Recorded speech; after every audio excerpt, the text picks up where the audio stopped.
Ça n'était pas arrivé depuis le printemps 2022. Des pourparlers entre l'Ukraine et la Russie se sont tenus ce jeudi à Istanbul en Turquie. Mais alors qui était présent? Quelles sont les exigences des deux camps? Et que risque la Russie si aucun cessez-le-feu n'est conclu? Salut, c'est Blanche, j'espère que vous allez bien. Je remplace Hugo aujourd'hui. C'est le sujet à la une de ces actus du jour. 3 ans après les premiers pourparlers avortés du printemps 2022, des délégations russes et ukrainiennes se sont rencontrées ce jeudi en Turquie pour une nouvelle tentative de discussion directe en vue d'un éventuel cessez-le-feu. Ces négociations marquent donc les premiers échanges directs entre les deux pays depuis 3 ans. En fait, c'est le président russe Vladimir Poutine lui-même qui a relancé l'idée dimanche dernier de négociations, je cite, sans conditions préalables. Suite à ça, le président ukrainien Volodymyr Zelensky avait accepté l'invitation, indiquant espérer une rencontre directe avec Vladimir Poutine, mais finalement, le président russe ne s'est pas rendu en Turquie, il a envoyé une délégation à sa place. Pour Volodymyr Zelensky, qui s'est rendu en Turquie pour rencontrer le président turc Erdogan, il s'agit d'une délégation décorative,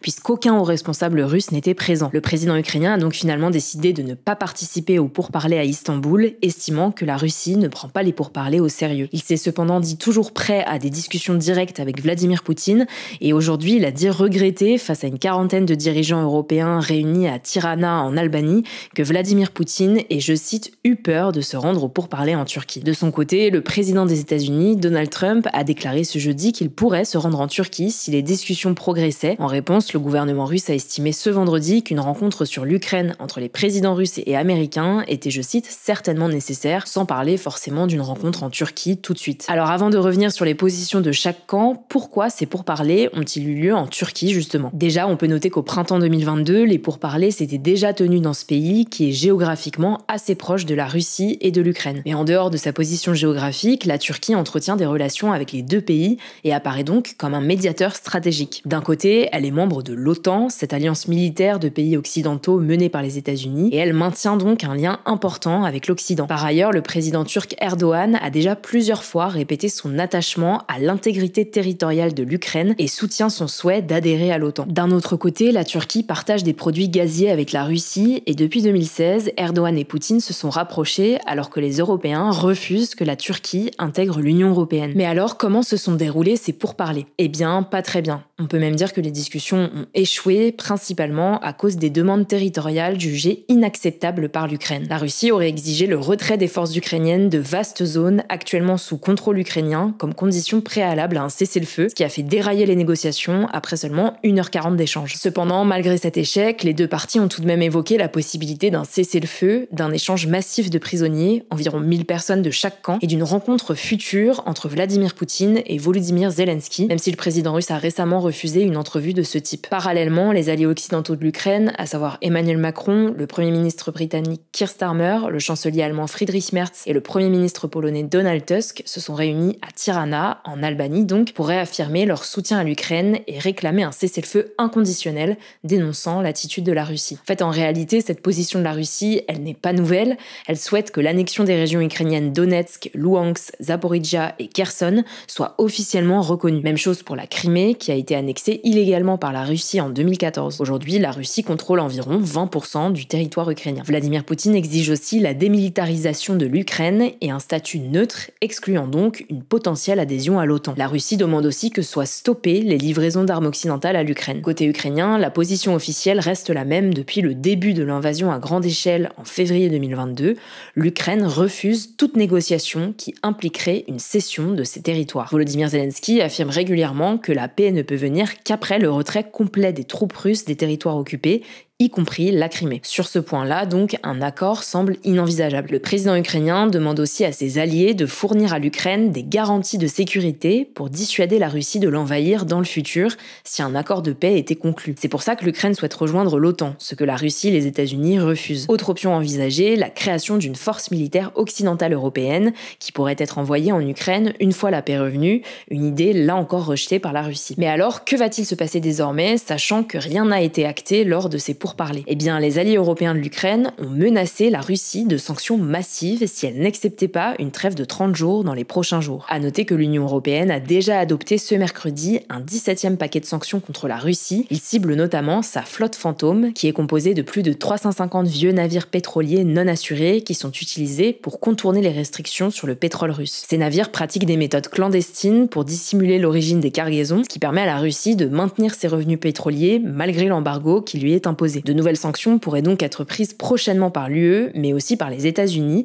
Si la Russie n'accepte pas de cesser le feu, ça pourrait être des sanctions financières ou sur le secteur pétrolier par exemple. En tout cas, pour le ministre français des Affaires étrangères Jean-Noël Barrot, interrogé ce dimanche sur France Inter, ces sanctions massives auraient un effet dévastateur sur l'économie russe. Selon lui, les mesures prises par l'Union européenne ont déjà coûté plus de 400 milliards d'euros à Vladimir Poutine, ce qui équivaut à 3 ans de budget de guerre. Il faut savoir que depuis 2022, l'UE a interdit plus de 48 milliards d'euros d'exportation vers la Russie, ainsi que 91 milliards d'euros d'importation, selon la Commission européenne, l'une des principales instances de l'UE. Ces sanctions à l'encontre de la Russie ont eu des conséquences sur l'économie du pays, mais la Russie a réussi à les contourner en renforçant ses liens avec d'autres partenaires, comme la Chine par exemple. On verra donc comment tout ça évolue. En tout cas, Emmanuel Macron a déclaré ce vendredi que, je cite, « Les dernières heures ont montré que la Russie n'a pas envie d'un cessez-le-feu. Il pourrait donc potentiellement, prochainement y avoir des sanctions. » Je vous laisse avec Samy pour les actualités en bref. Merci Blanche et bonjour à tous. On commence avec cette actu. L'Assemblée nationale a approuvé ce jeudi un moratoire de 3 ans sur les fermetures de maternités. Si ce texte est aussi voté au Sénat, cela voudrait dire qu'il pourrait bientôt être interdit pendant 3 ans de fermer des maternités, sauf si la sécurité des patientes est en danger. Ce moratoire a été voté pour faire baisser le taux de mortalité infantile qui est en hausse en France. Chez les moins d'1 an, on compte en 2024 4,1 décès pour 1000 enfants nés vivants contre 3,5 en 2011 selon l'INSEE. La France se classe d'ailleurs parmi les pays de l'Union européenne avec le plus de décès d'enfants en étant la 23e sur les 27. Beaucoup de députés estiment que la fermeture de nombreuses maternités oblige les femmes à faire de plus longs trajets pour accoucher, ce qui augmente donc le risque pour les mères et les enfants. Mais à l'inverse, certains soulignent aussi que garder ouvert une maternité qui réalise peu d'accouchements peut offrir moins de sécurité, car les professionnels de santé pratiquent moins régulièrement les gestes pour l'accouchement. L'objectif de ce moratoire est donc de faire un état des lieux de la situation en gardant le maximum de maternités ouvertes, si la sécurité le permet évidemment, pour garantir un meilleur accès aux soins et faire baisser la mortalité chez l'enfant. Deuxième actu, la France va déposer plainte contre l'Iran devant la Cour internationale de justice concernant les conditions de détention de 2 ressortissants français, Cécile Collère et Jacques Paris. Ces 2 Français ont tous les 2 été arrêtés en mai 2022 pendant qu'ils réalisaient un voyage touristique. L'Iran les accuse d'espionnage et les ont même forcés à avouer qu'ils travaillaient pour les renseignements français. Depuis, ils sont donc retenus prisonniers. Selon Jean-Noël Barrot, le ministre des Affaires étrangères, l'Iran empêche l'ambassade française d'aller leur rendre visite pour prendre de leurs nouvelles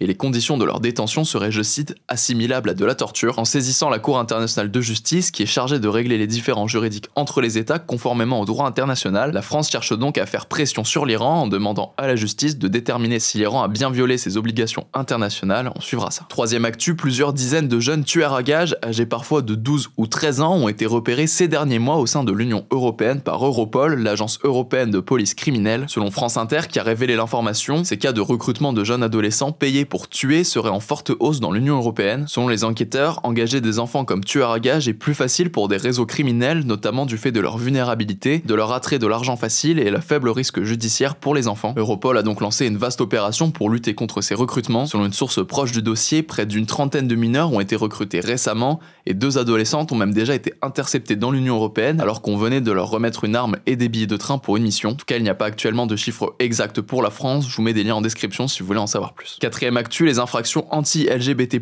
ont augmenté de 5% en France en 2024 par rapport à 2023 selon les chiffres du ministère de l'Intérieur publiés ce jeudi. Au total, 4800 infractions ont été enregistrées l'année dernière, dont 3100 crimes ou délits. Ces crimes et délits sont eux en hausse de 7% par rapport à l'année précédente. À noter que 70% des victimes enregistrées sont des hommes et le recours à la plainte reste extrêmement faible pour la majorité des victimes. Pour Julia Torlet, la présidente de l'association SOS Homophobie, le climat actuel est, je cite, délétère à cause, selon elle, de personnalités politiques qui multiplient les propos anti-LGBT, ce qui encourage les actes haineux et leur donne une légitimité. Cinquième actu, la Haute Autorité de Santé a appelé ce jeudi à prendre plus au sérieux les entorses de la cheville. Alors c'est une info qui peut faire sourire comme ça, mais le constat c'est que très souvent, quand quelqu'un se foule la cheville, il attend juste que son corps guérisse tout seul, et les entorses à la cheville sont donc trop souvent banalisées alors qu'elles peuvent causer des problèmes durables si elles sont mal soignées. Ça peut être dans les mois et années qui suivent des étirements ou des déchirures des ligaments ou des symptômes persistants comme l'instabilité ou la limitation d'activité dans la pratique sportive ou et les activités dans la vie quotidienne. La Haute Autorité de Santé préconise préconise donc une consultation systématique dans les 24 heures après la blessure, pouvant mener à de la rééducation pour limiter tous les risques. Et on termine avec cette actu. Aux États-Unis, les frères Menendez, qui avaient été condamnés en 1989 pour le meurtre de leurs riches parents, sont désormais éligibles à une libération conditionnelle